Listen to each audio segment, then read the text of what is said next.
சலனம் 202. ஈஸ்வர் வீட்டில் அனைவரும் அமர்ந்திருக்கும் பொழுது முகிலன் பாப்பு என்றான் புன்னகையோடு. மகிழ், சொல்லுடா அண்ணா, நம்ம ஸ்கூலில் ஃபர்ஸ்ட் மார்க் வாங்கின பையன் ஃபோட்டோ வந்திருக்கு. நம்ம ஸ்கூல் தான் திருப்பூரிலேயே ஃபர்ஸ்ட். எங்க காட்டு என்று அதை வாங்கி பார்த்து கொண்டே அருகே இருந்த ஈஸ்வரிடம், அப்பா நானும் இவனை மாதிரி ஸ்கூல் ஃபர்ஸ்ட் வருவேன். ஈஸ்வர் தன் மகளை பார்த்து, நீ மகிழினியா வரணும். புரியலைங்கப்பா, அடுத்தவர்களை மாதிரி நீ என்னைக்கும் ஆகக்கூடாது, நான் அவர்களைப் போல ஆவேன் என்று என்னைக்குமே சொல்லக்கூடாது.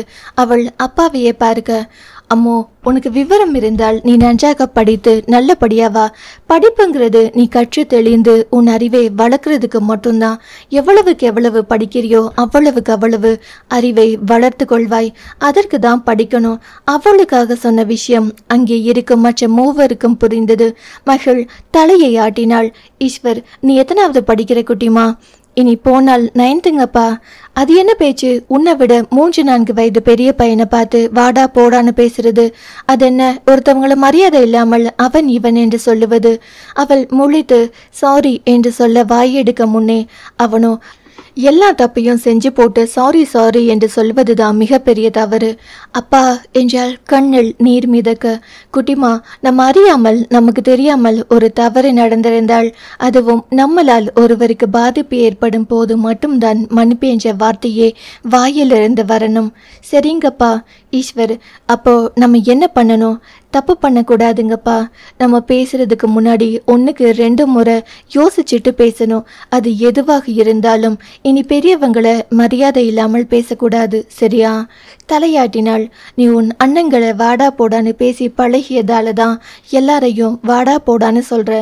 திடீரென்று தன் அண்ணன்களை எல்லாம் மரியாதையாய் பேச எல்லாம் அவளுக்கு வராது என்பதால் அண்ணாங்களை எல்லாம் வாங்க போங்கன்னு சொன்னா அடுத்த வீட்டு அண்ணாங்க கிட்ட பேசுற மாதிரி இருக்கும். இவனுங்களை எல்லாம் வாங்க போங்கன்னு இனிமே சொல்ல முடியாதுங்களேப்பா. அது பழகிடுச்சுங்க.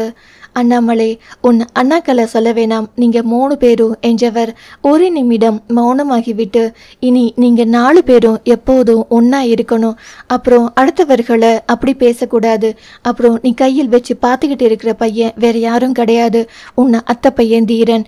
ஏனோ அதுவரை செஞ்ச தப்புக்கு மனசுக்குள் மழுங்கி கொண்டிருந்தவள் அத்தை பையன் என்றதும், ஐயா இவனை எல்லாம் வாங்க போங்கன்னு எதுக்கு சொல்லணும்? என் தாத்தாவிடமே மரியாதை இல்லாமல் பேசினவன் தானே இவன் என்று நினைத்து கொண்டவள் அந்த பேப்பரை அப்படியே மேஜையின் மேல் வைத்துவிட்டு போய்விட்டாள். ஈஸ்வர் அதை எடுத்து பார்த்து, பரவாயில்லையே, ஆதர பையன் ஸ்கூல் ஃபர்ஸ்ட். புன்னகையோடு அந்த பேப்பரில் ஒரு முறை அவனை உற்று பார்த்தான். அண்ணாமலை, கண்ணா, இன்னைக்கு உன் தங்கச்சி வீட்டிலிருந்து எல்லாரும் நம்ம வீட்டுக்கு வராங்கப்பா. வரட்டும் தாத்தா. அவங்க வரப்போ நீயும் இருக்கணும். நீ எப்போ வர? சிரித்தவன், அவங்க வரட்டும், சந்தோஷமா இருந்துட்டு போகட்டும். இப்போதைக்கு நான் கொஞ்சம் தள்ளி இருக்கேன் என்று சொன்னவன் மேலே அறைக்கு போய்விட்டான். ஆதினிக்கு மனமெல்லாம் அந்த பேப்பரில் மட்டுமே நம்ம ஸ்கூல் ஃபர்ஸ்ட் பையன் என்று மகிழினி பேச ஆரம்பத்திலிருந்து ஏனோ அந்த பேப்பரை எடுக்க பெண்ணவளுக்கு விரல்கள் பரபரத்தது. அண்ணாமலை அவளிடம் பேப்பரை கொடுத்து, ஆதினிமா, உன் அத்தை பையன்தான் ஸ்கூல் ஃபர்ஸ்ட், உன் மாமா இவன் என்று அவளிடம் செய்தித்தாளை கொடுக்க வாங்கி கொண்டவளுக்கு சொல்ல முடியாத உணர்வுகள் உள்ளுக்குள் கொப்பளித்து கொண்டிருந்தது. இப்போது தன் அத்தை பையன் என்று தெரிந்ததும் இன்னும் ஆள் மனதுக்குள் நெருங்கிய உறவாய் ஆகி போனான் அவன். அப்போ இன்னைக்கு 3வது சந்திப்பு இருக்கும் என்றதும் மனதில் ஏதோ மழை அடித்தது. என் அத்தை பையனா நீங்க?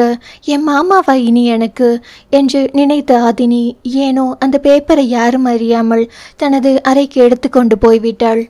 அஞ்சு கணவனிடம், ஏங்க இன்னைக்கு காங்கேயம் முருகன் கோவிலுக்கு போகணும். ஏண்டி? வேண்டுதல் ஒன்று இருக்கு, போயே ஆகணும். டிரைவர் அனுப்பட்டுமா? நான் உங்க கூட வரேன்னு தான் வேண்டி இருக்கேன்.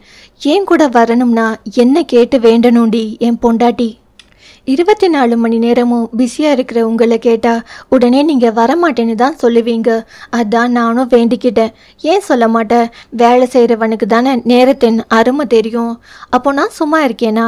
அடியே ஆளை விடு, உன் சண்டைக்கெல்லாம் நான் ஆள் இல்லை. சரி கிளம்பிட்டு கூட்டிட்டு போகிறேன். அந்த பயம் இருக்கணும். அடிங்கொப்பம் அவளை என்று எக்கி பிடித்து பேசிய வாயை இரு விரலால் பிடித்து, இந்த வாய் தாண்டி எல்லா பிரச்சனைக்கும் காரணம் என்று அருகே நெருங்கினான். ஐயோ, கோவிலுக்கு போகணும், விரதம் விரதம் என்று தள்ளி போய் நின்றாள். சரி போ, நைட்டு வச்சுக்கிறேன். எதுக்கு வச்சுக்கணும்? நீங்க தான் முறையா தாலி கட்டியிருக்கீங்களே. பேச்ச பாரு பேச்ச என்று இம்முறை அவளின் இடையில் கிள்ள. சாரி, இனி இப்படி பேசுவியா? மாட்டேன், வலிக்குது, கையை எடுங்க. சரி, கிளம்பிட்டு கூப்பிடு. தலையாட்டினாள். அவன் போய் வேலையை முடிக்கும் போது பெண் அவள் கிளம்பி விட்டு கூப்பிட்டாள் அவனை. அஞ்சுவும் ஈஸ்வரும் காங்கேயம் முருகன் கோவிலில் சாமி கும்பிட்டு கொண்டிருக்கும் போது ஈஸ்வருக்கு ஃபோன் வந்தது அண்ணாமலையிடமிருந்து. பேசி முடித்த ஈஸ்வர், என்னடி உன் வீட்டில இருந்து இன்னைக்கு வராங்களாமே? ஓ என்றாள் எதுவும் தெரியாதது போல். என்னடா, பூண்டி கோவிலை விட்டுட்டு காங்கேயம் கோவிலுக்கு வந்திருக்காளே என்று நினைத்தேன். இப்பதான் விஷயம் புரியுது. என்ன புரியுது உங்களுக்கு? வீட்டு பக்கத்தில் இருக்க முருகனை விட்டுட்டு மலை மேலே இருக்கிற முருகனை தான் பார்ப்பேன்னு காலையிலிருந்து அடம் பிடிச்ச. அதான் எனக்கு இன்னைக்கு இங்கே கும்பிடணும்னு தோணுச்சு. கோவிலில் வச்சு எதுவும் பேச வேண்டாம் என்று சொல்லியவள் சாமி கும்பிட்டு முடித்து வெளியே வந்து பிரகாரத்தில் அமரும் பொழுது, ஏன் உன் ஆசை அண்ணனை பார்க்கலையா? உன்னோட உயிர் அங்கே வரும்போது உடலை மட்டும் இங்கே வச்சிருக்கியே, அதான் கேட்டேன். பெண்ணவள் அவன் இதயத்தில் கை வைத்து, என்னோட உயிர் இங்கே இருக்கு பாருடா, என் பொண்டாட்டி பேச கற்றுக்கிட்டா. ஹலோ, உண்மையே சொன்னேன். ஏண்டி அவங்க வீட்டுக்கும் நீ போகல? அவங்க வரப்போ நீ இல்லைன்னா இனியும் பிரச்சனை தான். அவங்க எப்பவும் என்ன தான் தப்பாக நினைப்பாங்க. அப்படியே நினச்சிட்டு போகட்டும், நீ இயல்பாக இருக்க வேண்டியதானே. சின்ன வயசில் என் அண்ணன் அவரின் வாயில் நீங்கள் 2 பேரும் தான் என் உயிர் என்று என்னையும் அக்காவையும் பார்த்து சொல்லுவாங்க. ஆனால் அந்த உயிர் இல்லாட்டியும் அண்ணனால் 12 வருஷமா வாழ முடியுது என்று தெரிஞ்சு போச்சு. நாங்கள் அண்ணாவுக்கு உயிர் தான், அதில் எந்த மாற்றமும் இல்லை. ஆனால் அந்த உயிர் இல்லாட்டியும் அவரால் இருக்க முடியும். ஆனால் நீங்கள் இல்லாட்டி என்னால் இருக்க முடியாது. இப்போ நம்ம சண்டை இல்லாமல் சச்சரவு இல்லாமல் இருக்கோம் என்றால் நம்ம அவங்க கிட்ட பேசாமல் இருப்பதால் தான். அன்னைக்கு உங்களுக்கு நூலிலையில் உயிர் தப்பிய ஒரு ஆக்சிடென்ட் நடந்த பிறகுதான் உங்களை விட எனக்கு எதுவும் முக்கியமில்லை என்று புரிஞ்சிச்சு. எங்கேயோ எவனாலேயோ என்றோ நாசமாகி எத்தனை பேருக்கோ விருந்தாகி வீணா போக இருந்த என்னை காப்பாற்றிய நீங்க இன்னைக்கு வரைக்கும் ஒரு வார்த்தை அசிங்கமா பேசினதில்லை. ஆனா என் அம்மா கட்டின புருஷன்கிட்ட வாழற என்ன புருஷன் மயக்கத்தில் இருக்கியான்னு கேட்குறாங்க. சரிதான், ஏன் சிரிக்கிறீங்க? உங்க அம்மாக்கு என்ன பிடிக்கல, அவங்களுக்கு உங்களை பிடிச்சா என்ன, பிடிக்காட்டி என்ன, எனக்கு உங்களை ரொம்ப பிடிக்கும். அண்ணா அம்மா என் உறவாக இருந்தாலும் இப்போதைக்கு கொஞ்சம் தள்ளி இருந்துக்கலாம். அவங்க வீட்டுக்கு வந்தாலும் இதையே மெயின்டைன் பண்ணிக்கலாம். கொஞ்சம் யோசிக்க ஆரம்பிச்சிட்ட போலியே. நாளைக்கு இதுக்கும் நீங்கள் தான் காரணம் என்னையே சொல்லக்கூடாது. என் வீட்டில் யார் என்ன பேசினாலும் நான் எல்லாம் மறந்துடுவேன். சொல்ல மாட்டேன், மறக்கிற மாதிரி என் அம்மா பேசலை என்றாள். இங்கே ரவி குடும்பத்தோடு கிளம்பி கொண்டிருக்க, ஆதிரை, தீரா கிளம்பு. எங்கம்மா? எங்க வீட்டுக்கு. நான் வரல. ஏன் வரலன்னா வரல, நீ பிடிவாதம் பண்ற. இருக்கட்டுங்கம்மா, அத்தையே வராங்க, உனக்கு என்ன? அவங்களுக்கு அவங்க பொண்ணை பார்க்கணும், எனக்கு அங்கே பார்க்க வேண்டியது ஒன்றும் இல்லை. ரவி, இவ்வளோ பிடிவாதம் வேணாம்ப்பா. இது பிடிவாதம் இல்லைங்க, வைராக்கியம் என்று நினைத்து கொண்டவன், எனக்கு வேலை இருக்குங்கப்பா. விஜயா, தீரா, மரியாதைங்கிறது கொடுத்து பெறுவது. அவங்க நம்ம வீட்டுக்கு வந்து முறையாக அழைச்சிட்டு போயிட்டாங்க. உனக்கும் உன் அம்மா வழி சொந்தம், மாமா வீடு, அத்தைகள் பற்றி எல்லாம் தெரியணும். பாட்டி, எதிர்த்து பேசுகிறேன்னு தப்பாக நினச்சிக்காதீங்க. உங்களுக்கு வேண்டாம் என்றப்போ அவர்கள் கெட்டவர்களாகவும், நீங்கள் இப்போது போகலாம் என்று சொன்னதும் அவர்கள் நல்லவர்களாகவும் உங்கள் கண்ணுக்கு வேண்டுமென்றால் தெரியலாம். ஆனால் என்றைக்குமே என் அப்பாவை அவமரியாதை செய்தவர்களாக மட்டும்தான் என் கண்ணுக்கு தெரிகிறாங்க. விஜயாவுக்கு ஒரு மாதிரி இருந்தது. ஆதிரை தன் மாமியாரை பார்த்த பார்வையில் அவருக்கு ஒரு மாதிரியாகி விட்டது. ஆதிரை, இப்ப புரியுதுங்களாத்த? சின்ன பிள்ளைங்க கிட்ட எதை சொல்லணும் எதை சொல்லக்கூடாதுன்னு. இது இத்தோடு போற உறவா என்ன? விஜயா பேரனை பார்த்து, தீரா, அந்த வீட்டில் உன் அப்பாவை ஆரம்பத்திலிருந்து வேண்டாம் என்று சொன்னது ஈஸ்வர் மட்டும்தான். மற்றவங்க எல்லாம் உன் அப்பாவிடம் அன்பாய் மரியாதையாக நடக்கிறவர்கள் தான். எனக்கு அவரை பார்க்க விருப்பம் இல்லைங்க பாட்டி, நீங்க போயிட்டு வாங்க, என்னை வற்புறுத்தி கட்டாயப்படுத்தாதீர்கள் என்று சொன்னவுடன், ரவி, அம்மா கிளம்பலாம், அவன் அவன் வர வேண்டாம் என்று சொல்லிவிட்டான். எப்படி தன்னை மட்டமாக நடத்தும் ஆட்களை பார்த்து அவர்களின் கையால் வாங்கி சாப்பிடுகிறார்கள் என் பெற்றோர்கள், ஏன் அவர்கள் வீட்டுக்கு போகிறார்கள் என்ற கேள்வி அவனுக்குள் எரிமலையாய் கொதித்தது. உறவுக்குள் பிரச்சனைகள் வரும். ஒரு நாள் அடித்து கொண்டால் மறுநாள் சேர்ந்து கொள்வார்கள். இதுதான் உறவின் நிலை, அன்பின் எல்லை என்ற விதியை அவனுக்கு கற்பிக்காமல் போய்விட்டார்கள். இதனால் வரும் பிரச்சனைகளை யார் தீர்ப்பார்கள் என்று யாரும் அறியவில்லை. நாம் எதை விதைக்கிறோமோ அதை தான் அறுவடை செய்வோம். விஜயா அம்மா பேரனின் மனதில் நஞ்சை விதைத்தார். அதற்கு ஒரு நாள் கண்டிப்பாக வருந்துவார் அவர். ரவி குடும்பத்தோடு வீட்டுக்குள் நுழையும் பொழுது அண்ணாமலை தன் குடும்பத்துடன் நின்று அனைவரையும் வரவேற்றார். வீட்டுக்குள் நுழைந்ததும் துருவன் புன்னகைத்தான். ஆதினியை பார்த்து ஏற்கனவே அவர்களுக்குள் இயல்பான அறிமுகம் உருவாக இப்போது ஆதினி அறிமுகம் செய்தால் துருவனை தன் உடன் பிறந்தவர்களுக்கு. ஆதினியை பார்த்து விஜயகுமார் குடும்பத்தினர் எல்லோரும் யார் என்று கேட்க ஆதிரை பதில் சொன்னால், இவளும் என் அண்ணன் மகள்தான். எல்லோரும் எந்த சித்தப்பா? என் சின்ன தாத்தா வழி பேத்தி, என் சித்தப்பா வழி பிறந்த அண்ணன் மகள் ஆதினி.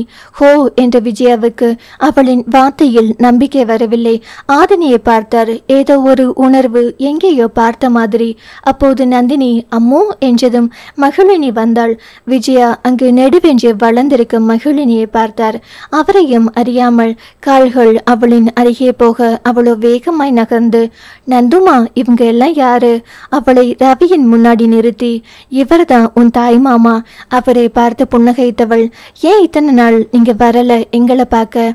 ரவி அவளின் தலையில் கை வைத்து என்ன சொல்வது என்று தெரியாமல் முழிக்கும் போது துருவன், என்ன மறுபடியும் முதலில் இருந்தா? ஐயோ, இன்னும் எவ்வளவு நேரம் தான் இதே பேசுவீங்க? உங்க வீட்டிலும் தான் எங்களை பார்க்க வரல சண்டை, அதனால ரெண்டும் சரியா போச்சு என்றான் சிறு பிள்ளைத்தனமாக. ஆனால் அது எல்லோரின் இயல்பையும் மீறி கொஞ்சம் சிரிக்க வைத்தது, கொஞ்சம் வருத்தப்பட வைத்தது. ரவி மருமகளின் தலையை வருட ஆதினி ஏக்கமாய் பார்த்தாள். அதை உணர்ந்து கொண்ட ஆதிரை அவளின் தலையை வருட இந்த வருடலில் ஏதோ ஒரு ஆத்மார்த்தத்தை உணர்ந்தாள் ஆதினி.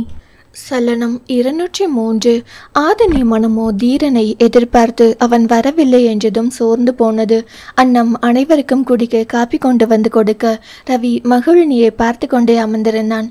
அவளோ, ஏன் என்னையே பார்க்குறீங்க? இல்லை பார்த்தேன் நந்தினி. அம்மோ மாமா கிட்ட போய் உட்காந்து பேசு. அவளால் திடீரென்று ஒரு ஆணிடம் உரிமையாக பழக முடியவில்லை. இருந்தாலும் போய் கொஞ்சம் தள்ளி அமர்ந்து, உங்களுக்கு என் அம்மா கிட்ட சண்டையா? அவனோ, இல்லையே. ஏன்? நான் எல்லாம் என் அண்ணன்கள் இல்லாமல் ஒரு நாள் கூட இருக்க மாட்டேன். நானே தப்பு பண்ணினாலும் என் அண்ணன்கள் அவங்களே சாரி கேட்டு பேசிடுவாங்க. அவ்வளோ பாசம் என் மேல். ஆனால் நீங்கள் என் அம்மா கிட்ட இவ்வளோ நாள் பேசலை, பார்க்கல, வராமல் வேற இருக்கீங்க. அதான் கேட்டேனுங்க. ரவிக்கு பேச்சு வரவில்லை. தன் பக்கம்தான் தவறோ என்று யோசிக்கும் நிலைக்கு போய்விட்டான். ஆதிரை தன் மருமகளுக்கும் தன் கணவனுக்கும் சுமூகமான உறவை வளர்க்க நினைத்தவள். அதற்கு மேல் பேச்சு வளர்க்க விரும்பாதவள். மகள் ஏனோ ஆதிரையை அவளுக்கு இயல்பாகவே பிடிக்க, அத்தை என்று வந்து அருகில் வந்து அமர்ந்தாள். இருவருக்குள்ளும் இயல்பான இணைப்பு பிணைப்பு உருவானது. ஆதிரை குனிந்து மகிழ் நெற்றியில் முத்தமிட்டாள். அவர்களின் ஒட்டுதல் அழகாக யாரும் சொல்லிக் கொடுக்காமலேயே இயல்பாய் பிணைந்தது. விஜயா ஆதினியையும் மகிழினியையும் பார்த்து கொண்டே அமர்ந்திருந்தார். மகிழ் கொஞ்சம் கூட அஞ்சு போலில்லை. ஆனால் ஏதோ ஒன்று அவரை அவள் பக்கம் பார்க்க செய்தது. பின் விஜயா, நந்தினி சொல்லுங்கம்மா, எப்போ மகிழினிக்கு சடங்கு? இப்போதைக்கு இல்லம்மா, சும்மா வீட்டோட சடங்கு வச்சு முடிச்சிட்டோம். ஆதிரை, அத்தை நான் சொன்னேன்ல என் அண்ணன் சடங்குக்காக எல்லாம் கூப்பிட மாட்டார் என்று. நந்தினி, எங்க வீட்டில் பாப்பா வயசுக்கு வந்தப்பவே உங்ககிட்ட பேசலாம்னு சொன்னாங்க. ஆனால் ஈஸ்வர் சொல்லிட்டாருமா, தேவிக்காக கூப்பிடுற மாதிரி இருக்கும், சடங்கெல்லாம் முடித்த பிறகு அவர்களை கூப்பிடுங்க என்று. ரவி தன் அம்மாவை பார்த்தான். அதிலே அவருக்கு புரிந்தது, சடங்கை எல்லாம் முடித்த பிறகுதான் நம்மளை கூப்பிட்டு இருக்காங்க என்று. இன்று நாம் வந்திருக்கும் போது கூட நம்ம மகள் இங்கு இல்லை என்றால் இன்னும் கோபமாகத்தான் இருக்கிறாள் போலும் என்று புரிந்தது. ஏனோ முதல் முறையாக மகிழ் மேல் ஒரு உணர்வு. என் பேத்தி இவள், என் சின்ன மகளுக்கென்று இருக்கும் ஒரே வாரிசு, நம்ம கொஞ்சம் இறங்கி வந்திருக்கலாமோ என்று உள்ளம் அவரை கேள்வியால் துளைத்தது. அப்போது திரும்பி அந்த பக்கம் ஆதினியை பார்த்தார். நிஜமாவே இவள் பங்காளி வீட்டு பெண்தானா? எங்கேயோ பார்த்தது போல இருக்கு. அதுவும் மிகவும் பரிச்சயமான முகம் போல் இருக்கு. ஒருவேளை இந்த பெண்ணின் அம்மா எனக்கு தெரிந்தவராக இருப்பார்களோ என்று மீண்டும் மீண்டும் அவளையே பார்த்தார். விஜயா அன்னத்திடம் திரும்பி, இந்த பெண்ணோட அம்மாவை பற்றி உங்களுக்கு ஏதாவது தெரியுமா அண்ணி? அன்னலட்சுமிக்கு ஒரு மாதிரி பக்கேஞ்சு இருந்தது. என்ன கேட்குறீங்க என்று புரியலம்மா. இல்ல, ஆதினி முகத்தை எங்கேயோ பார்த்த மாதிரி, அதுவும் எங்க சைடு சொந்தக்காரங்க முகம் மாதிரி தெரியுது. அதான் அவளின் அம்மா எனக்கு தெரிந்தவர்களாக இருக்குமோ என்று கேட்டேன். அண்ணம், தெரிந்தவங்க தான் என்றாள். ஆனால் அவருக்குள் அந்த வார்த்தை சொல்வதற்குள் உள்ளம் பலநூறு முறை உடைந்தது. அவரின் மகளின் மகள் அவள் என்று. நந்தினி, எனக்கு கூட இந்த பொண்ணை பார்த்ததும் அப்படிதாம்மா தோணுச்சு, எங்கேயோ பார்த்த மாதிரி இருக்குன்னு. விஜயா, எனக்கும் ரொம்ப பரிச்சயமான முகம் மாதிரி தாண்டி இருக்கு. அதான் நம்ம வீட்டு உறவினர் வகையில் இந்த பொண்ணின் அம்மா இருப்பாங்களான்னு தோணுச்சு. அதான் ஒருவேளை இருக்கலாமா? அன்னத்துக்கு ஐயோ என்றானது. உன் மகள் தாண்டி இவள், அதை சொல்ல முடியாத நிலையில் உன் புருஷன் வைத்து விட்டானே என்று. அனைவரும் அமர்ந்து பேசி சாப்பிட்டு முடித்து கொண்டிருக்கும் போது ரவி ஃபோன் வந்தது. வேகமாய் அவன், அம்மா, அப்பத்தாவுக்கு உடம்பு சரியில்லை, கொஞ்சம் முடியாம இருக்காங்க போல, போகணும் என்று சொன்னதும் வேக வேகமாய் கிளம்பி விட்டார்கள் விஜயா குடும்பத்தினர். கோவிலில் முடித்து கொண்டு ஈஸ்வரும் அஞ்சுவும் வரும் பொழுது, எங்க பாப்பாங்களுக்கு கொஞ்சம் ஃப்ரூட்ஸ் வாங்கிட்டு போலாம் என்று அஞ்சு இறங்கினாள். அப்போதான் அங்கு சுகன்யாவை பார்த்தாள். சுகன்யாவின் முகத்தில் சிரிப்பே இல்லை. அதை கண்ட அஞ்சு, ஏன் என்ன ஆச்சு? உங்களுக்கும் தெரிந்த விஷயம்தான். குழந்தையை மறைத்த விஷயம் என் வீட்டுக்காரருக்கு தெரிஞ்சிடுச்சு. அதான் நந்தினி அக்காவை தவிர எல்லாருக்கும் தெரியுமே. எல்லாருக்கும் தெரிந்தும் நீங்கள் கூட இயல்பான வாழ்க்கைக்குள் போயிட்டீங்க. ஆனா அவர் என்கிட்ட பேசுவதை நிறுத்திட்டார். அண்ணா பேசலையா? என்னை நம்பி ஈஸ்வர் சார் கிட்ட ஒரு பொய்க்காரனா நிக்க வச்சுட்டேன்னு சொல்லி என்கிட்ட பேசுறத நிறுத்திட்டார். பாப்பாவுக்கு அடுத்த வாரத்தில் ஃபங்க்ஷன் வச்சுக்கிட்டு 2 பேரும் பேசாமல் இருந்தால் எப்படி? இனி அவர் காலம் முழுவதும் இப்படிதான் இருப்பேன்னு சொல்லிட்டாரு. அதெல்லாம் அப்படி செய்ய மாட்டார். நான் எங்க வீட்டுக்காரர்கிட்ட சொல்லி பேச சொல்றேன். வேண்டாம் மஞ்சு சிஸ்டர், இதை பற்றியெல்லாம் உங்க வீட்டுக்காரரிடம் பேச வேண்டாம். இதெல்லாம் தெரிஞ்சா இன்னும் கோபப்பட்டு என்னை விட்டு விலகி போயிடுவார். இப்பவே டைவர்ஸ் பண்ற ரேஞ்சில் தான் இருக்கார். ஒரு பிரிவின் வழி எப்படி இருக்கும் என்று எனக்கும் தெரியும். பேசி தீர்க்காத பிரச்சனைகள் என்று எதுவும் இல்லை. கண்டிப்பாக என் வீட்டுக்காரர்கிட்ட நான் இதை பற்றி பேசுறேன். பாப்பாக்கு விசேஷம் இருக்குல்ல, வரும் நல்ல நாளில் எல்லாம் சரியாயிடும். சரியா, சந்தோஷமா போங்க என்றவள் ஆறுதல் சொல்லிவிட்டு வாகனத்துக்குள் ஏறும் போது தன் அக்காவிடமிருந்து போன், நம்ம அப்பத்தாவிற்கு உடம்பு சரியில்லடா, அண்ணா இப்போதான் ஹாஸ்பிட்டல் கூட்டிட்டு போய் காட்டிட்டு ட்ரிப்ஸ் இறக்கி விட்டு இப்பதான் கொண்டு போய் வீட்டில் விட்டுட்டு வராங்க. நான் பார்க்க போறேன், நீ வரியா? நீங்க போய் பார்த்துட்டு வாங்கக்கா. அவருக்கும் மதியம் ஏதோ மீட்டிங் இருக்கு. நான் அவர் வந்ததும் போய் பார்த்துட்டு வரேன். அப்பத்தா மேல் உனக்கு எந்த கோபமும் இல்லையா? எனக்கு எப்பவுமே அப்பத்தா மேல கோபமே இருந்ததில்லக்கா. அவங்க வாரத்துக்கு ஒரு முறை என்னை பூண்டி கோவில வச்சு பார்த்துட்டு பேசிட்டு போயிடுவாங்க. சொல்லப்போனா நம்ம அம்மா வீட்டில் என்னை வெறுக்காத ஒரே ஜீவன் அவங்க தான் என்று சொல்லி அழைப்பை துண்டித்தவள் கணவனின் முகம் பார்த்து, அப்பத்தாவுக்கு உடம்பு சரியில்லையாம், சாயந்தரம் ஒரு 8 போய் பார்த்துட்டு வந்துடலாமா? போலாம் என்று சொல்லிவிட்டு அவளின் முகம் பார்க்க அவளின் முகம் மௌனமாய் இருந்தது. ஏன் ஒரு மாதிரி இருக்க? தீபக் அண்ணா சுகன்யாக்காவிடம் பேசுவதில்லை போல. நான் அவன்கிட்ட சொன்னேனே இதையெல்லாம் பிரச்சனை பண்ணாதன்னு. அவருக்கு உங்க முன்னாடி பொய்யா நின்னுட்டேன்னு கஷ்டமா இருக்கும் போல, அதான் பிரச்சனை பண்ணிட்டார். செய்யாத குற்றத்திற்கு தண்டனை வாங்குவது எப்போதுமே கஷ்டமா தான் இருக்கும். ஆனால் கொஞ்ச நாள் தான், தன்னாலேயே எல்லாமே சரியா போயிடும் என்று அப்படியே விட்டுடாதீங்க. ஏதாவது பண்ணி அவங்க 2 பேரையும் பேச வைங்க. நம்ம சொன்னதுக்காக பேசினால் அந்த உறவில் லவ் இருக்காதடி. அவங்க 2 பேருமாய் பேசிக்கட்டும். நானும் என்னால ஆனதை மறைமுகமா செய்யறேன். நான் சொல்லிதான் அவன் பேசினான் என்று சுகன்யாவுக்கு தெரிஞ்சா அதுக்கு பேசாமலே இருந்திருக்கலாம் என்று தோன்றும். அவர் டைவர்ஸ் பண்றேன்னு சொன்னாராம். அதெல்லாம் கோபத்தில் வாயில் சொல்லுவது அஞ்சு. ஆண்டாள் பிரியதர்ஷினி பாப்பாவுக்கு ஃபங்க்ஷன் வைக்கிறப்போ அவங்க 2 பேரும் இன்விடேஷன் வைக்க எல்லாம் சேர்ந்துதான் போவாங்க. அப்போ பேசிடுவாங்க. ஏங்க, நானும் உங்களை ரொம்ப கஷ்டப்படுத்தி இருக்கேன். அப்போ டைவர்ஸ் பண்ணணும்னு ஏதாவது நினைச்சிருக்கீங்களா? தெரியல, ஆனா உனக்கு ஒரு லெட்டர் எழுதினேன். லெட்டர்? கொடுக்கவே இல்லை. நீ தான் பக்கத்திலே இல்லையே. அப்போ அந்த லெட்டர் எங்க? கிழிச்சு போட்டுட்டேன். ஏங்க, நீ தான் விட்டுட்டு போயிட்டியே. எனக்காக எழுதின லெட்டர் அது. என்கிட்ட ஒரு வாட்டி காமிச்சிருக்கலாமே. ஏன் கிழிச்சு போட்டீங்க? அதை பத்திரமா வச்சிருக்கலாமே என்ற முகத்தை உம்மென்று வைத்தாள். அது அப்போ எழுதுனதுடி. அது எப்போ எழுதியிருந்தாலும் எனக்காக எழுதப்பட்டது இல்லையா? அவளின் அந்த ஏக்கம் கலந்த முகம் கொண்டு அதை படிக்கணுமா? அதான் இல்லையே, பின்னாடி லேப்டாப் இருக்கு பாரு, அதில் இருக்கா? வேகமாக எடுத்து பாஸ்வேர்டு. அம்மோ, இது என் பேரா பாப்பா பேரா? உங்க அப்பத்தா பேர் சொல்லுங்க. இந்த அம்மு யாரை குறிக்குது? என்னை மனதில் சுமக்கிறவளையோ என் பிள்ளைய சுமந்தவளையோ? இந்த டைலாக் எல்லாம் வேணாம். பாப்பாவா இல்லை நானா, யாருன்னு சொல்லுங்க. அவள் நம் பிள்ளை.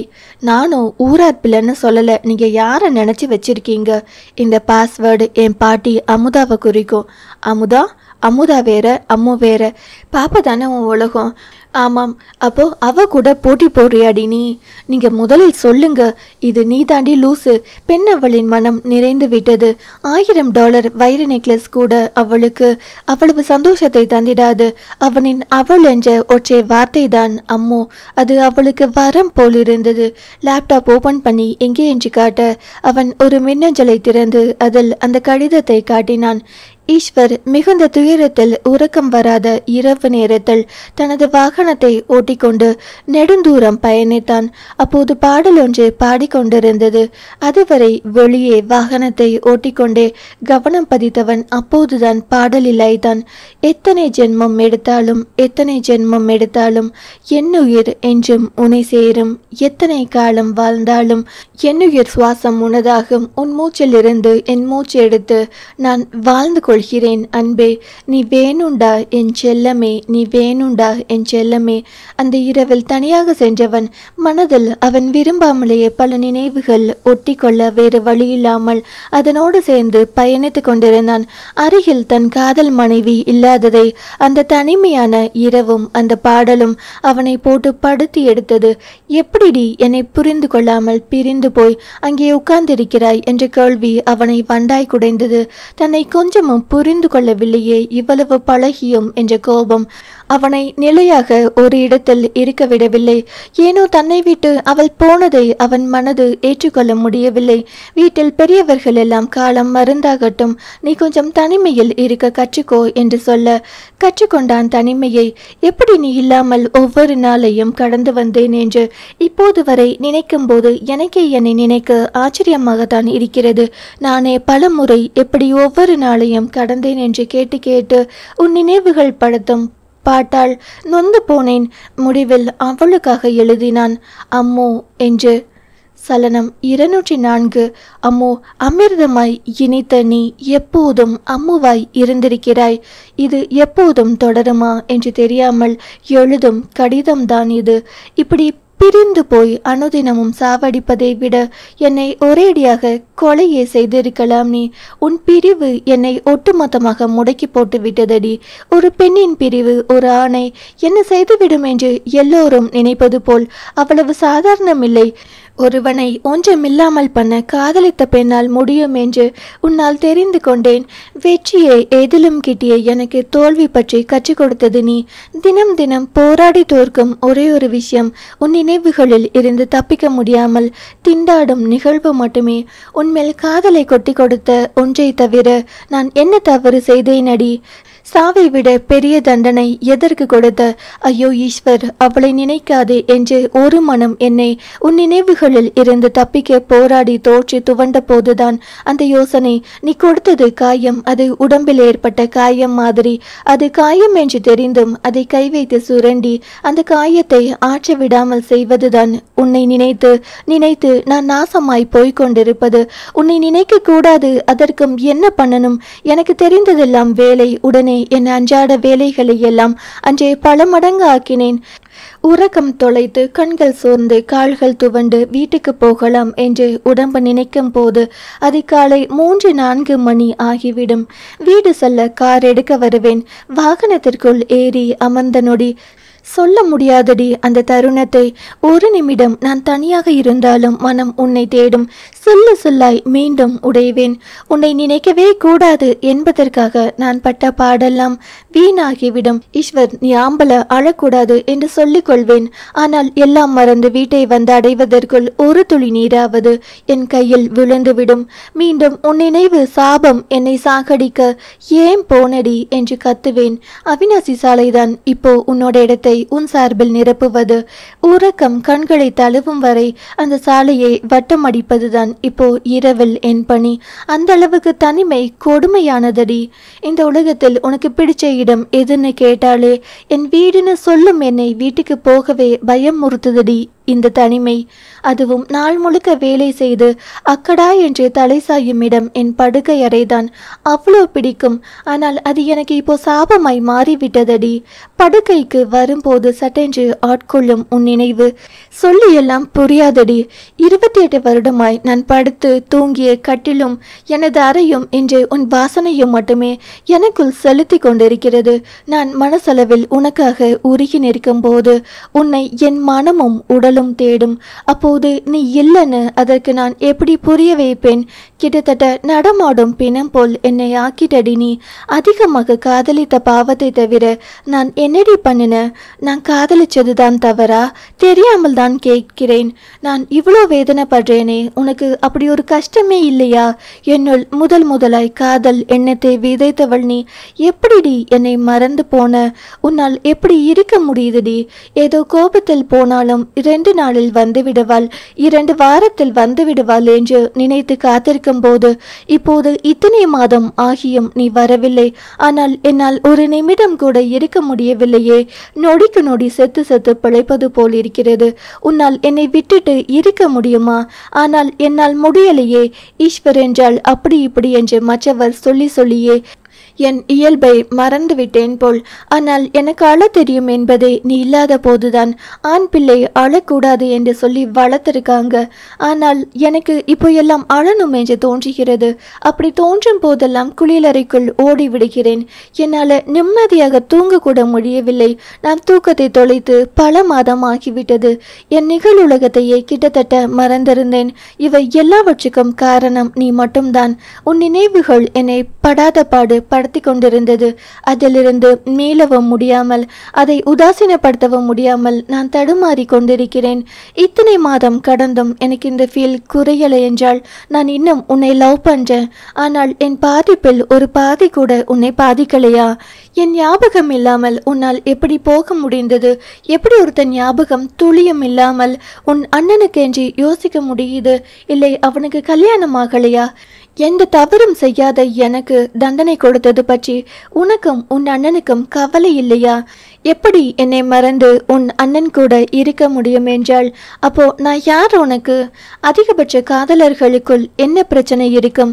ஒன்றை காதலித்த நபர் தவறாக இருக்கலாம், இல்லை சூழல் எதிராக இருக்கலாம். ஆனால் ஒருபோதும் காதல் தவறாக இருக்காது. அப்போ இங்கே என்னிடம் தவறு இல்லை, என் காதலும் தவறில்லை.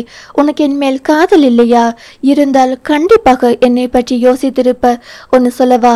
பல லட்சம் பொண்ணுங்களை கடந்து வந்தனா முதலாய் சலனம் கொண்டது உன்னிடம் மட்டுமே. எவ்வளவு ஆட்கள் பெண் தர முன் வந்தும் உன்னிடம் மட்டும் காதல் வையப்பட்டது எதனால்? ஒரு ஆணின் இலக்கணம் என்னுள் தொடங்கியதே உன்னை கண்ட போதுதான். அப்படி ஒன்றும் என் மேல் உனக்கு ஏற்பட்டது இல்லையா? ஏற்பட்டிருந்தால் இந்த பிரிவை எனக்கு கண்டிப்பாக கொடுத்திருக்க மாட்ட. உலகில் உன் பார்வையில் என்னை விட எல்லோரும் சிறந்தவர்களாக தெரியும் போது நான் உனக்கு எந்த ஒரு சலனத்தையும் ஏற்படுத்தாததால் தான் விட்டு போனாயா? என்ன நினைத்தானோ அதற்கு மேல் எழுதவில்லை. அக்னி சாட்சியாக திருமணம் செய்யும் போது நான் இவளை எக்காலத்திலும் எந்த துன்பத்திலும் கைவிட மாட்டேன் என்று சொல்லிதான் கைப்பிடித்தேன். நான் அந்த தவறை செய்திருந்தால் இது ஒரு நம்பிக்கை துரோகம் என்று நீ சொல்லி இருக்க மாட்டியா?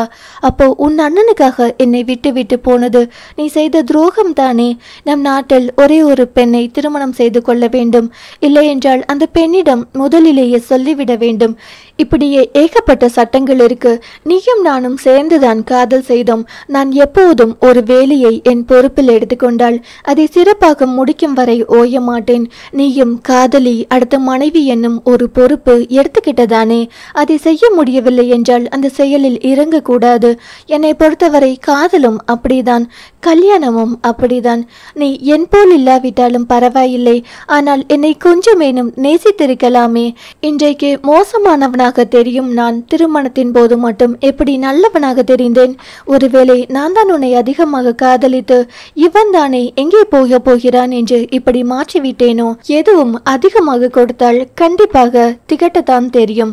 ஒரு திருமணம் நடந்தால் ஒரு குடும்பத்தில் பெண் புதிதாக சேருவது என்பது மாறி புதிதாக ஒரு குடும்பம் உருவாகிறது. ஆனால் நீ என்ன பண்ணியிருக்க? குடும்பத்தை உடைச்சிட்ட. கோபம் கூட சில சமயங்களில் காரணமின்றி ஒருவர் மீது வரும். ஆனால் தனி மனித வெறுப்பு காரணமின்றி தோன்ற வாய்ப்பில்லை. காரணங்கள் உண்டு போல். நீ என்னை வெறுத்து யாரோ போல் தூக்கி போட்டுட்டு போன காரணம் அறியாமல் நான் சுயமிழந்து தவிக்கிறேன். நான் பல சமயங்களில் எதுவும் மற்றவனாகிவிட்டது போல் உணர்ந்தேன். உனக்கு என் மேல் கோபம் இருந்தால் என் கூட இருந்து சண்டை போட்டிருப்ப. என்கிட்ட உனக்கு எந்த பிரச்சனையும் இல்லாததால் வெறுத்து போயிருக்கியா? அப்போ உனக்கு நான் யார்? அப்போ காதல் என்று சொல்லி ஒத்துக்கொண்டு திருமணத்திற்கு வந்திருக்கிறாய். கண்டிப்பாக காதல் என்று ஒன்று அடிப்படையாக இருந்திருந்தால் கூட என்னை இப்படி வேரோடு தூக்கி போட்டுவிட்டு போயிருக்க மாட்டாய். ஆண் மகனா நீ என்று சுற்றி இருக்கிறவர்கள் பின்னாடி கேட்டப்போ ஒரு ஆண் என்பவன் நல்ல பாதுகாவலன், அதை நான் உனக்கு உண்மையாகவே கொடுத்திருக்கிறேன். நான் அதை கொடுத்ததால் தான் நீ தாலி கட்டிக்கவே முன்வந்தாய். நினைவிருக்கிறதா? மனைவியை, காதலியை, பெண்ணை எப்படி பாதுகாக்கணும், கையாளணும் என்று எனக்கு தெரியும். அதனால் நான் ஆண் என்று சொல்லி பெருமைப்பட்டு கொள்வேன். ஆனால் நீ எல்லாம் ஆம்பளையா என்று கேட்கும் அளவுக்கு பேசுகிறார்கள் தெரியுமா? என் குழந்தையை அழித்த உனக்கு மட்டும்தான் தெரியும் நான் ஆண்மகனா இல்லை என்று. ஆனால் அது மட்டுமே ஆண் என்று நினைக்கும் மக்களுக்கு இடையில் தான் நாம் வாழ்கிறோம். எப்படியோ போ என்று எப்படி போன நீ? அதற்கு மட்டும் வந்து பதில் சொல்லிவிட்டு போடி ப்ளீஸ். சலனம் 205. கடிதம் வாசிக்கும் போது லேப்டாப்பில் பெண்ணாவளின் விழிநீர் சொட்டு சொட்டாக விழுந்தது. மொத்தமும் வாசித்து முடிக்க கேவல ஆரம்பித்தது. ஈஸ்வர், என்னடி கண்ணில் வாட்டர் ஃபால்ஸ் வச்சிருப்பியா? எந்நேரமும் அழுதுட்டு திருப்பூரில் தண்ணி வராத ஏரியா நிறைய இருக்கு. அங்கே போய் உன்னை உட்கார வச்சா தண்ணி பஞ்சமே போயிடும் போலையே. அவளுக்கு எதிலும் கவனம் இல்லை. கடிதம் அல்ல அது, தன்னவனின் வழிகள் என்ற போது அதை அவனின் வரிகள் மூலம் உணர்ந்த போது உயிர் வரை வலித்தது. அழுகை இரு விழியையும் நிரப்பி ஆறு போல் ஓட செய்தது. அவன் அஞ்சு கண்ணத்துடன் ஆஃபீஸ் போகணும் என்னும் போதே வீடு வந்தது. நீங்க கொஞ்சம் ரூம் வர வந்துட்டு போங்க. அவளின் தேவைக்கு அவன் மட்டுமே மருந்து என்று அறிந்தவன் அவளின் பின்னால் வந்தான். வீட்டுக்குள் நுழைந்தவள் கோவில் அபிஷேகத்தை மாமியார் கையில் கொடுத்துவிட்டு எதுவும் பேசாமல் மடமடவென்று திரும்பி போக என்னாச்சு இவளுக்கு என்று அண்ணம் பின்னாடியே வந்தார். அங்கே ஈஸ்வர் வர ஏதோ பிரச்சனை போல் இனி மகன் பார்த்துப்பான் என்று அவர் போய்விட்டார். ஈஸ்வர் பிள்ளைகள் பார்க்க அவர்களின் சத்தம் அப்பாவின் அறைக்குள்ளிருந்து வந்தது. நந்தினி கதை சொல்லிக் கொண்டிருப்பதை கேட்டபடி வந்தான் மேலே. அறைக்குள் நுழைந்தவளின் பின்னாடியே வந்தவன் அறை கதவை தாளிட்டு நடந்து முடிந்ததை நினைத்து அழுது என்னடி பையன் என்று கேட்டுக்கொண்டே அருகில் வர கேவி கேவி அழுதவள் அவனை கட்டிக்கொண்டே என்னை மன்னிச்சிடுங்க. அதெல்லாம் நடந்து 17 வருஷம் ஆச்சு. எத்தனை வருஷம் ஆனாலும் என் மேல் தானே தப்பு. அண்ணா முக்கியம்தான். என்னைக்குமே அவர் என் அப்பா மாதிரி தான். என் இரத்த உறவான அவர் கூட நான் பேசாததால் 12 வருஷம் கண்டுக்கல.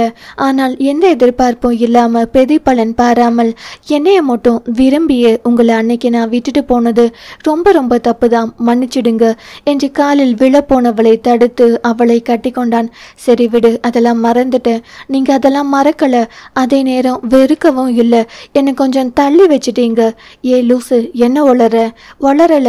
என் பழைய ஈஸ்வர் கிட்ட கோபம் அவ்வளோ இருக்கும், வார்த்தைகள் அவ்வளோ இருக்கும். ஆனால் அதெல்லாம் காதெல்லாம் வெளிப்படும். ஆனால் இப்போ எல்லாம் கோபமே படுறதில்ல. நீ தான் இப்போ உன் வீட்டில் பேசுறதே இல்லையே, அப்புறம் ஏன் கோபப்படணும்? ஆனாலும் நமக்குள் ஏதோ மிஸ்ஸிங். அதெல்லாம் உன் கற்பனை இல்லைங்க. ஏதோ ஒன்று குறையுது. கண்டதையும் யோசிக்காத. என்கிட்ட இன்னும் என்ன குறைங்க? அதெல்லாம் ஒன்றும் இல்லடி, ஏதோ இருக்கு. ப்ளீஸ் சொல்லுங்க. லூசு, என்னத்தை சொல்லடி? முன்னாடி மாதிரி இல்லாமல் கொஞ்சம் விலகி இருக்கிற மாதிரியே இருக்கு. நீ அப்படி நினச்சிக்கிற. நான் உன்கிட்ட குறை கண்டுபிடிக்கல. என்ன அளவுக்கு நீ என்ன லவ் பண்ணல, அதனால உன்கிட்ட நான் எதிர்பார்க்கறதில்ல. புரியல? இப்போ நீ உன் அம்மா அப்பா கிட்ட எனக்காகவா பேசாமல் இருக்க? புரியலைங்க. என்ன அசிங்கப்படுத்தினதுக்காகவா பேசாமல் இருக்க? இல்லை, அம்மா தப்பாக பேசுகிறாங்க. நம்ம வீட்டுக்கு வந்தாலே சண்டை, அப்புறம் அவங்க பண்ணுறது பேசுறது எல்லாம் கொஞ்சம் தப்பு, அதான் பேசலை. இப்போ புரியுதா? நீ எனக்காக பண்ணுறதுக்கும் உனக்காக நீ பண்ணுறதுக்கும் உள்ள வித்தியாசம். அவள் புரியாமல் அவனையே பார்க்க, நீ எல்லா இடத்துலையும் என்னை விட்டு கொடுத்து தானடி நின்ன. ஒரு ஆண் திருமணத்திற்கு பிறகு தலை குனிவதும் நிமிர்வதும் மனைவியால் தான். ஒரு நொடியாச்சும் என் பக்கம் நின்று இருந்தா உன் வீட்டுக்கு போகாதன்னு சொல்லியிருப்பேனா? எனக்கு பிடிக்குதோ பிடிக்கலையோ நான் உனக்காக உன் வீட்டுக்கு வந்திருப்பேன். அதெல்லாம் வரமாட்டீங்க. இதுக்கு முன்னாடி உன் வாசல் மிதிக்க கூடாதுன்னு நினைக்கும் போது, நம்ம லவ் பண்ணும்போது உன் வீட்டுக்கு உனக்காக வந்தேன் லேடினா. எப்போ பாரு நம்ம நடுவில் உன் அம்மா அண்ணான்னு யாரையாவது வச்சுட்டே இருந்தாலே நான் சண்டை போடாமல் என்ன பண்ணுவேன்? நீ உயிராய் எனக்குள் வந்து என் உணர்வாய் மாறி என்னோட கலந்து விட்ட உன்னை எப்படி நீ விட்டு இருக்க முடியும்? உன்னால முடிஞ்சது என்னால சத்தியமா முடியாது. மீறி போனால் செத்தால் முடியுமோ என்னவோ. பெண்ணவள் வேகமாக அவனின் வாயில் கை வைத்து, என்ன பேசுறீங்க? வெறும் வாயில் சொல்றதுக்கே இப்படி வலிக்குது. அப்போ நான் எப்படி இருந்திருப்பேன்னு நீயே நினைச்சுக்கோ. நான் போயிட்டேன்டா, ஆனால் உடலால் மட்டுமே பிரிந்திருந்தேன். மற்றபடி உங்களை நினைக்காத நேரமே இல்லை. என்னமோ போ, நீ இதை தான் நினைக்கிறேன்னு நீ சொல்லாமலே உன்னை என்னால் புரிஞ்சுக்க முடியும். ஆனால் உன்னால் எப்போதுமே முடியாது. ஏங்க, நான் அப்போ உங்களை லவ்வே பண்ணலையா? நீ என்ன வெறும் காதலன் அப்புறம் புருஷன் தானேன்னு நினச்ச. அப்புறம் எப்படி நினைப்பாங்க? அதை ஜஸ்ட் ஒரு உறவாக மட்டுமே தான் நினைக்கிறேடி. ஆனால் நானும் உன்னை என் உயிராகவே நினச்சிட்டேன். அதான் அப்போ அப்படி தவிச்சிட்டேன். முன்னாடியெல்லாம் நான் நீ அப்புறம் நம்ம 2 பேருமே அதிகமாக சண்டை போட்டிருக்கோம். ஆனால் அது பிரிவதற்கு அல்லன்னு உனக்கே தெரியும் தானேடி. என்னவும்? ஆமாம், ஒரு நாளைக்கு 100 தடவை கூட சண்டை போட்டுட்டு நீங்கள் பேசாமல் இருந்திருக்கீங்க. அந்த சண்டைக்கு அப்புறம் எப்படிடி இருக்கும்? நீ முன்னாடி சொல்லுவியே, லவ் பண்ணுறதை விட சண்டை போட்டு இருக்கும்போது இன்னும் கொஞ்சம் நல்லா இருக்கும்னு. ஏன் சொன்ன? அப்போவே அப்படியே போயிடலாம்னு சொன்னியா? ஐயோ, அதெல்லாம் இல்லை. ஏன்னா சமாதானமாகும் போது இன்னும் கொஞ்சம் அதிக லவ் இருக்கும். என்னவோ அப்போ தான் புதிதாக லவ் பண்ணுறது போல் ஒரு ஃபீல் ஏற்படும். உங்கள் சமாதானம் எனக்கு அவ்வளோ பிடிக்கும். தொலைத்தால் கிடைக்கும் பொருள் போல் உனக்கு நாண்டி அதை ஈஸியாக விட்டுட்டு போயிட்ட என்றான் வழியுடன். சத்தியமா அப்படி இல்லைங்க. நீங்கள் எப்போவுமே என்னை விட்டுட்டு போக மாட்டீங்கன்னு ஒரு குருட்டு தைரியம். அப்புறம் நிஜமா அப்போ பண்ணினது தப்புன்னு எனக்கு இப்போதான் தெரியுது. நம்ம பாப்பாவை நீங்கள் அம்மோன்னு சொல்லும் போதும் என்னை விட அவ தான் உங்களுக்கு முக்கியமானு நான் கேட்குறப்போதான் உங்களுக்கும் நான் என் அண்ணனை பற்றி பேசினாலே வலிக்கும்னு புரிஞ்சது. மன்னிச்சுக்குங்க என்றவள் சற்றென்று கால்களில் விழ, ஏ லூசு, என்ன பண்றடி நீ? எனக்கு இதை விட எப்படி சாரி கேட்கறதுன்னு தெரியல. சத்தியமா இந்த லெட்டர் படிக்கிற வரை நான் தப்பு பண்ணிட்டேன்னு தெரியும். ஆனா சரி செய்ய முடியாத தப்புன்னு இப்போதான் தெரியும். நம்ம வாழ்க்கையில் 1000 சந்தோஷம் நடந்தாலோ இந்த ஒற்றை தப்பு உங்கள் கண்ணுக்குள் விழுந்த தூசி போல் உறுத்திட்டே தான் இருக்கும். சச்சா, அதெல்லாம் இல்லடி. என்னை நீங்கள் ஒரு இடத்துல கூட விட்டு கொடுக்கல. நான் தான் எல்லா இடத்துலும் ஈஸியாக விட்டு கொடுத்துட்டேன். என் மென்டல் அதை விட கொஞ்சம். ஒரு கணவன் மனைவியின் காதல் என்பது கட்டிப்பிடிச்சுக்கிறதும் கிஸ் பண்ணிக்கிறதும் முடிஞ்சு போகிறதில்ல. ஒருத்தவங்க மற்றவர்களின் வழியையோ உணர்வையும் வேதனையையும் புரிந்து அதை மாற்றவும் தேற்றவும் உடன் இருக்கணும். எல்லாத்திலும் நான் இருக்கேன், கவலைப்படாதன்னு சொல்றதில் தாண்டி இருக்கு. அவளோ சாரி. அந்த கண்ணீர் நிறைந்த மன்னிப்பு அவனுக்குள் என்னவோ செய்தது.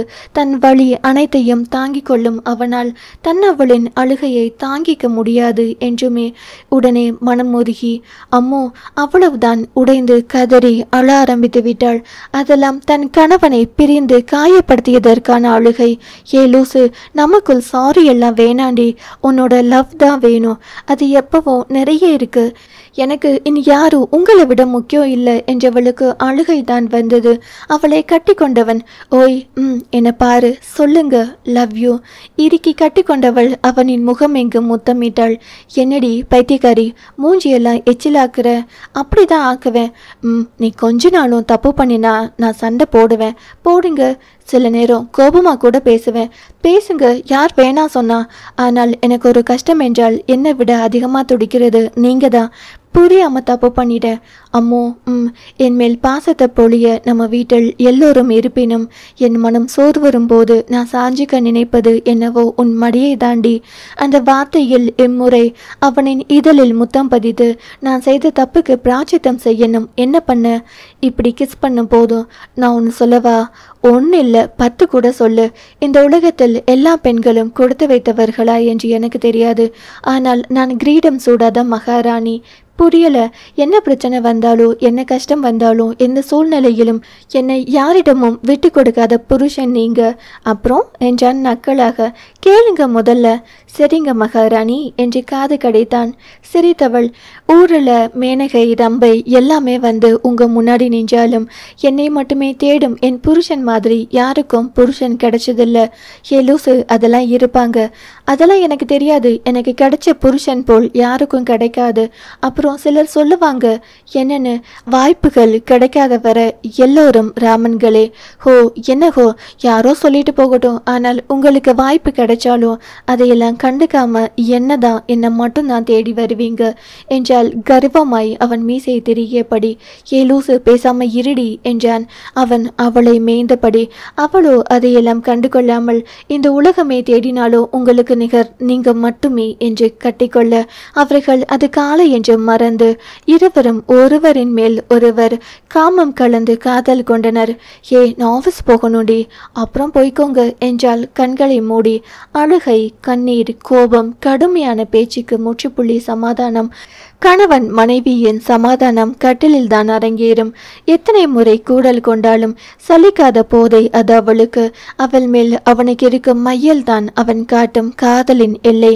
இப்படித்தான் கூடல் கொள்ளும் என்ற விதியை எல்லாம் உடைத்து பெண்ணின் கண்களை கூசும் அளவுக்கு கொஞ்சல் மொழியை அரங்கேற்றி அவனின் மேல் பித்தம் கொள்ள செய்யும் முறையை அவன் ஒருவனே அறிவான் போலும்.